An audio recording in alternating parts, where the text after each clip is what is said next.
असम की राजनीति का एक ऐसा दौर जब सड़कों पर आंदोलन था, पहचान की लड़ाई थी और सरकार के सामने हर दिन एक नई चुनौती खड़ी होती थी। उसी समय उभरता है एक नाम, हितेश्वर सैकिया।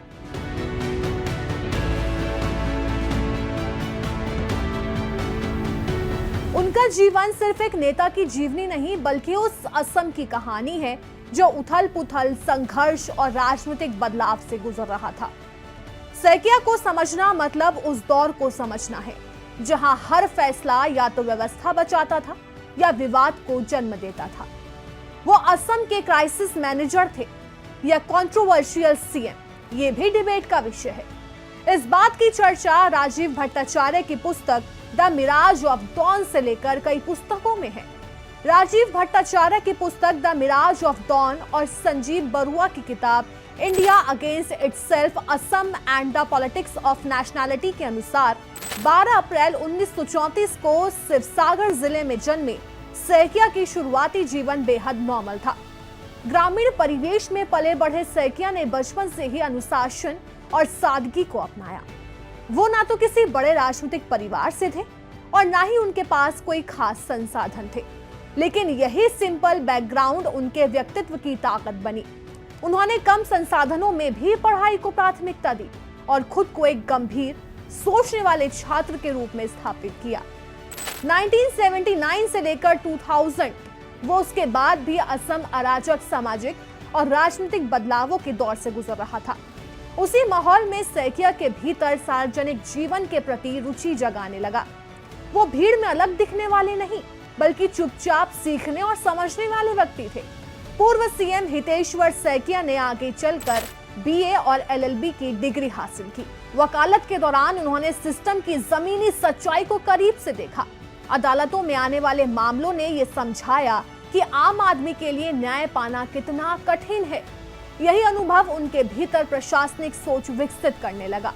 वो सिर्फ कानून को पढ़ने वाले नहीं बल्कि उसे लागू होते देखने वाले व्यक्ति बने। यही वजह रही कि जब वो राजनीति में आए तो उनका नजरिया सिर्फ भाषण देने का नहीं बल्कि व्यवस्था को सुधारने का था। कांग्रेस से जुड़ना उनके राजनीतिक जीवन की शुरुआत थी, लेकिन ये कोई तेज रफ्तार चढ़ाई नहीं थी। उन्होंने धीरे धीरे संगठन में अपनी जगह बनाई। सैकिया की खासियत ये थी कि वो भीड़ जुटाने वाले नेता नहीं थे बल्कि रणनीति बनाने और उसे लागू करने वाले व्यक्ति थे। पार्टी के अंदर उन्हें भरोसेमंद, अनुशासित, संतुलित नेता के रूप में देखा जाने लगा। वो विवादों से दूर रहते थे, लेकिन जब भी पार्टी को किसी संकट में स्थिर नेतृत्व की जरूरत होती थी, उनका नाम सामने आता था। 1970 के दशक में सैकिया ने असम की राजनीति में अपनी पकड़ मजबूत करनी शुरू की। वो विधानसभा और संगठन दोनों स्तर पर सक्रिय हो गए। इसी समय असम में घुसपैठ, पहचान और सांस्कृतिक असुरक्षा जैसे मुद्दे उभरने लगे थे।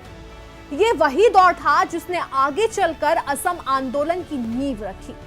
सैकिया ने इस समय खुद को एक ऐसा नेता के रूप में स्थापित किया जो कठिन परिस्थितियों में भी संतुलन बनाए रख सकता था। वो ना तो उग्र राजनीति के पक्ष में थे और ना ही पूरी तरह निष्क्रिय, बल्कि बीच का रास्ता खोजने वाले नेता थे। गुवाहाटी से दिल्ली तक अपनी पहुंच सुनिश्चित की। 1979 में ऑल असम स्टूडेंट्स यूनियन के नेतृत्व में असम आंदोलन शुरू हुआ। विदेशी नागरिकों के मुद्दे पर पूरे राज्य में विरोध, बंद और हिंसा का माहौल बन गया। उस दौर में सैकिया ने सरकार के संवैधानिक रुख का समर्थन किया। यह फैसला आसान नहीं था क्योंकि एक तरफ जनता का गुस्सा था और दूसरी तरफ कानून व्यवस्था बनाए रखने की जिम्मेदारी। सैकिया इस दौर में कांग्रेस के उन नेताओं में शामिल थे जो हर हाल में व्यवस्था को बनाए रखने के पक्ष में थे। यही समय उनकी राजनीतिक परीक्षा का सबसे बड़ा फेज बन गया। 1983 के चुनाव बेहद विवादित परिस्थितियों में हुए। आंदोलन की वजह से ऑल असम स्टूडेंट्स यूनियन ने चुनाव का बहिष्कार किया। कई जगह हिंसा हुई और मतदान प्रतिशत बेहद कम रहा। इसी माहौल में कांग्रेस की सरकार बनी और हितेश्वर सैकिया मुख्यमंत्री बने। ये उनके लिए सत्ता का शिखर जरूर था, लेकिन साथ ही सबसे बड़ी चुनौती भी। उनका पूरा कार्यकाल कानून व्यवस्था संभालने और आंदोलन से निपटने में बीता। हर फैसला विवादों में घिरा, हर कदम आलोचना के घेरे में रहा। 1985 में उनके प्रयास से असम अकॉर्ड सामने आया, जिसने आंदोलन और सरकार के बीच समझौते का रास्ता खोला। इसके बाद कांग्रेस सत्ता से बाहर हो गई और 32 साल के प्रफुल्ला कुमार महंता के नेतृत्व में नई सरकार बनी। यानी जिसके कहने पर उन्होंने असम अकॉर्ड लागू कराया, वही चुनाव में उनको हराकर वहां का सीएम बन गया। ये सैकिया के लिए झटका जरूर था, लेकिन उन्होंने इसे अंत नहीं माना। उन्होंने विपक्ष में रहकर संगठन को मजबूत करने पर ध्यान दिया। ये वही रणनीति थी जिसने उन्हें कुछ सालों बाद फिर से सत्ता में वापसी का मौका दिया। 1985 से 1991 तक का समय सैकिया के लिए सीखने और रणनीति बनाने का दौर था। उन्होंने कांग्रेस को फिर से खड़ा करने में अहम भूमिका निभाई। वो लगातार जमीन पर काम करते रहे और संगठन को मजबूत करते रहे। इस दौरान उन्होंने ये समझा कि राजनीति में सिर्फ सत्ता नहीं बल्कि धैर्य और निरंतरता भी जरूरी होती है। यही वजह रही कि वो दोबारा सत्ता में लौटने में सफल रहे।